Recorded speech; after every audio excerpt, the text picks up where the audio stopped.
전 시간에 이어서 가게치유 2편으로 또 계속 진행하겠습니다. 저는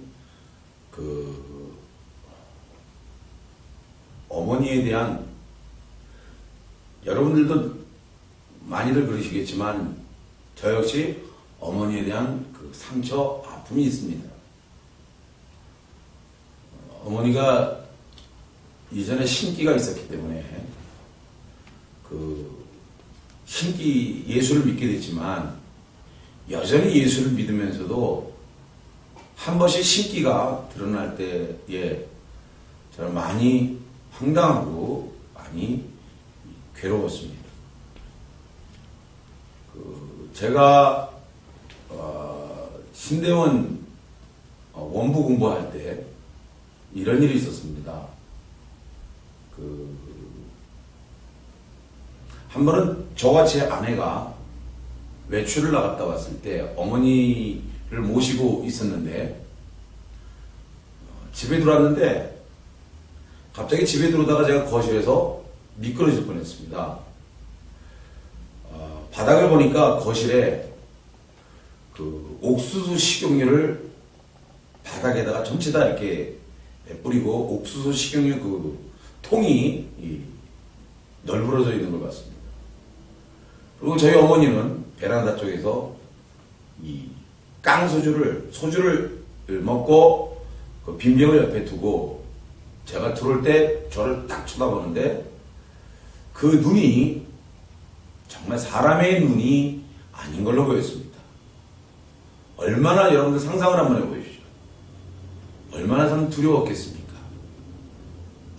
온데 그냥 식용유를 다 처발려놓고 그리고 딱 쳐다보는데 이게 뭐 보통 사람으로서 할 수 있는 일은 아니지 않습니까? 속된 말로 미친 사람들이 하는 행동들이 저희 어머니에게 나타나는 거죠. 저희 어머니는 이렇게 한 번씩 캐세레사라는 경우가 있습니다. 어머니를 제가 흉을 보려는 게 아니고 어머니의 연약한 부분, 여러분들의 부모님들도 다 그런 연약한 부분들이 있을 수 있듯이 저희 어머니도 그랬습니다. 특히 저희 어머니는 신기가 있었기 때문에 좀 그랬습니다. 물론 그것 때문에 예수를 믿긴 했지만요. 그래서 어머니의 그 성격이 굉장히 기복적이었습니다. 믿음이 좋을 때는 하나씩 좋지만 또 믿음이 떨어질 때는 또 하나씩 또 떨어져요. 어머니는 교회도 열심히 다니지만 한번 뒤집어질 때는 또 말도 못합니다. 어쨌든 그날도 어머니 그 모습에 저는 너무나 마음이 아팠고 정말 집을 뛰쳐나가고 싶었습니다. 저희 어머니는 하시는 말씀이 있습니다. 여러분들 웃을지 모르겠지만 우리 어머니 왈, 나는 그렇게 해도 뒤끝은 없다, 이런 말씀을 잘 하십니다. 저의 마음은 온통 상처가 나 있는데 저희 어머니는 그렇게 저지르고 나서 뒤끝이 없다는 겁니다. 어머니 왜 그랬어요? 그러면 내가 너무 속이 상했다, 너 때문에. 이렇게 속이 상하면 한 번씩 이렇게 합니다. 뒤집어집니다. 1년에 평균적으로 5-6번씩 늘 그렇습니다. 1년에. 근데 그 평균에 한 5-6번 그런 때가 거의 고정적으로 정해져 있습니다. 그때가 명절 전후, 그리고 특별히 명절은 아니지만 현충일 전후, 이렇게 해서 1년에 한 5-6번씩 늘 어머니가 아무리 저희가 노력을 해도 어머니는 뒤집어집니다. 발단은 어떻게 되냐면은 섭섭이를 시작이 됩니다. 내가 또 섭섭하려고 한다, 이러면 온 자식들 이남 일녀가 긴장이 돼가지고 아무리 어머니한테 잘하려고 해도 그때 또 뒤집어집니다. 식용유 사건뿐만 아니라 그동안에 참 말도 못한 사건들이 너무 많았습니다. 물론 교회를 다니면서입니다.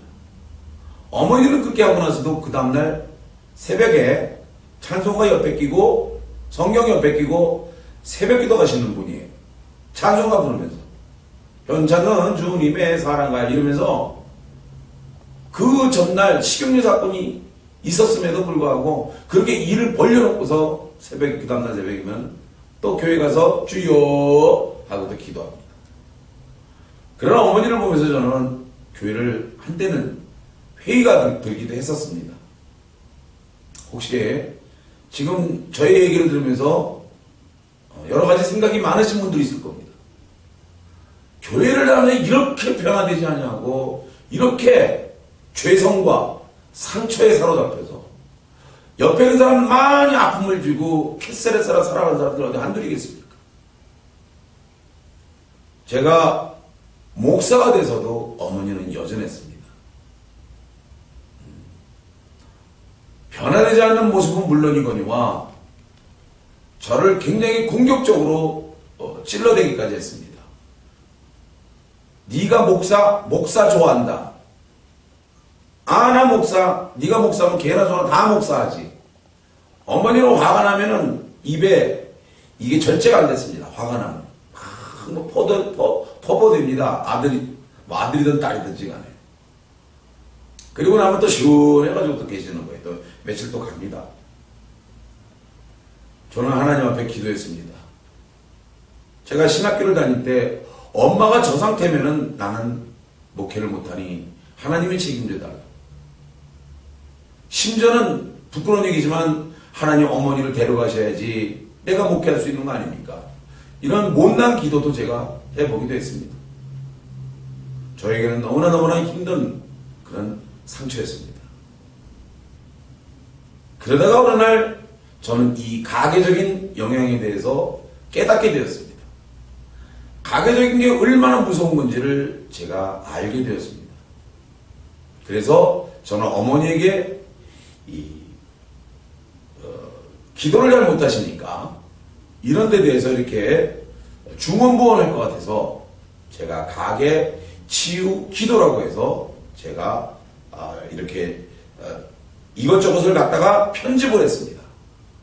이런 기도 저런 기도를 갖다가 가계 치유 기도문 편집을 해서 A4 용지 한 장으로 만들었습니다. 간단하게 어머니가 잘 볼 수 있도록. 그리고 저희 어머니한테 갖다 드리면서 얘기했습니다. 엄마, 이 아들 사랑해요? 그럼 내가 사랑하지. 사실은 그럼 내가 사랑하지. 이렇게도 얘기 안 했어요. 그럼 애미가 새끼 사랑하지 않는 애미가 있더냐? 이렇게 턱 쏘면서 얘기를 했죠. 좋습니다, 엄마. 그렇다면 엄마가 나를 위해서 하루에 이 기도문, 이 가계 치유 기도문을 하루에 3번만 기도해 주시오.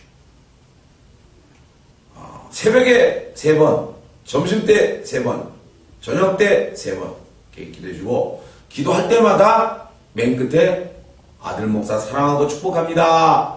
꼭 넣어서 해 주시오. 우리 엄마가 그건 할 수 있다고 했습니다. 글자를 크게 해서 이렇게 만들었습니다. 어머니한테 드렸습니다. 이제 어머니는 아침, 점심, 저녁 늘 그 기도를 했습니다. 놀라운 변화들이 생겼습니다. 3개월 정도 가면은 발작이 한번 났어야 되는 겁니다. 발작이 나질 않아요. 이상합니다. 어머니는 그 당시에 그 며느리하고, 작은 그 며느리하고 제 그 동생 제부하고 같이 살고 있었는데, 그 어머니가 아주 이게 확 돌면은 그 제부 며느리, 둘째 며느리 막 머리카락을 잡고 이 잡녀나 네가 애미한테 시애미한테 이년아 이러면서 그냥 벽에다가 갖다가 그냥 확 밀어버리면은 그 젊은 여자가 벽에 가서 부딪혀가지고 피투성이가 되고, 노인네가 이 심리장사가 노인네 힘이 아니죠. 신기가 올랐을 때 힘입니다. 그래서 늘 제가 제부한테, 재수씨한테 내가 미안해하고, 3개월이 지났는데 혹시나 싶어서 전화를 해봤습니다. 동생보다도 재수씨한테 묻는 게 더 정확할 것 같아서 전화를 해봤습니다. 그랬더니 어머니에게 그런 발작적인 증상이 안 나타난다 그랬습니다. 한편으로 감사하기도 했지만 한편으로 내심 불안했습니다. 혹시 지금까지 안 터졌으면 내일쯤 터질까? 모레쯤 터질까? 그렇게 시간이 지나서 6개월이 되도록 괜찮았습니다. 신기했습니다. 엄마한테 물어봤습니다. 엄마, 가게 치우기도 열심히 해요? 그래, 그거 한다. 엄마 좀 어때요? 글쎄, 뭐, 서운한 생각이 조금 드는 듯 하다가 그냥 없어지더라. 섭섭한 생각이 좀 드는 듯 하다가 없어지더랍니다. 엄마가 그걸 해야지 엄마도 살고 나도 살고 온 가족 사니까 그거 열심히 해야 됩니다. 그래, 알았다. 그리고 어머니는 부지런히 그 기도를 했고 6개월이 무사히 넘어갔습니다. 벌써 터져도 두세 번 터졌을 겁니다. 신기하더라고요. 점점 가면서 저는 이제 기록을 세우는구나 싶어서 이제 내심 기다렸죠. 1년이 됐는데도 아무렇지도 않았습니다. 정말 할렐루야였습니다. 1년 동안 대여섯 번 그런 발작적인 증세가 현충일이나 명절을 무사히 지나고 아무렇지도 않은 듯 넘어갔다는 게 제가 정말 수십 년 어머니랑 같이 살면서 이런 일은 처음이었습니다. 기적이었습니다. 교회를 다니는데도 불구하고 늘 그런 일들이 터지고 했었는데 어찌된 일인지 저는 너무 감사했습니다. 그리고 우리 어머니는 그 후 지금까지도 그런 일이 한 번도 발생하지 않았습니다. 그리고 지금까지도 그 기도를 열심히 하고 계십니다. 그 가게 치유 기도가 제가 이 간증을 통해서 전국의 이 가게 치유 기도문이 돌았습니다. 심지어 충청도 저 논산 쪽에서 사역하시는 어떤 장로님 그쪽 사역센터에서 제 기도문을 가지고 그 홈페이지에 올리면서 그것이 더 전국적으로 퍼져나가게 되고 저를 통해서 제가 부흥회를 갈 때마다 이렇게 소개를 하고 해서 이 기도문을 가지고 간증을 얻으신 분들이 너무너무 많습니다. 정말 간증이 수천 건입니다. 회복되신 분들 뭐 꿈을 꾸는데 뭐 조상귀신이 나타나서 내가 너 더러워서 간다고 그러고 부엌에서 조상귀신이 나타나가지고 나중 괴롭히지 말라고 그러고 심지어는 기도하는데 갑자기 방 안에 있는 문이 닫히고 꽝 소리가 나고 뭐 그러니까 아주 정말 그 기이한 일들이 너무너무 많이 났다고 하는 그런 간증들을 들었습니다. 그 기도문이 저희 이 교재에 뒤에 있기도 하지만 여러분들 저희 사이트에 홈페이지 사이트에 곰카페에 보면은 또 올라가 있기도 합니다. 아마도 여러분들 이 기도문을 통해서 여러분들도 큰 회복이 있으리라고 생각이 되어지고 아울러 말씀드릴 수 있는 것은 영적으로 내가 끊어야 될 부분들을 끊어야 되지만 하나님께서 우리에게 주신 또한 신체적 구조가 있습니다. 신체적 구조 가운데 여러분들 NLP라는 게 있습니다. 그게 뭐냐면은 N은 뉴로, 뇌의 신경입니다. 뇌신경. L은 뭐냐면 언어입니다. 링게스틱. P는 프로그램입니다. 그래서 뇌신경 언어 프로그램이라고 뇌의 어떤 그런 회로의 프로그램이 있습니다. 하나님께서 창조하신 우리 뇌의 기능입니다. 이거를 이용해서 가계적으로 흘러내려오는 잘못된 습관이나 태도 이런 모든 것들을 다 고칠 수가 있습니다. 하나님이 우리에게 주신 축복입니다. 과학인데 NLP는 과학입니다. 여러분들 이 가계 치유 기도를 하면서 이 부분을 이용하게 되면은 술도 끊고 담배도 끊고 내 있는 잘못된 모든 가문을 통해서 흘러내려온 잘못된 모든 것들을 다 끊어내 버릴 수 있는 놀라운 정말 비밀을 이 안에 찾을 수가 있습니다. 그래서 영적으로 가계 기도를 통해서 영적인 악한 놈들을 흘러내려오는 악한 놈들을 끊어버리고 NLP를 통해서 습관과 나쁜 모습 태도들을 다 바꿔버릴 수 있는 좋은 프로그램을 하나님이 주셨습니다. 여러분들이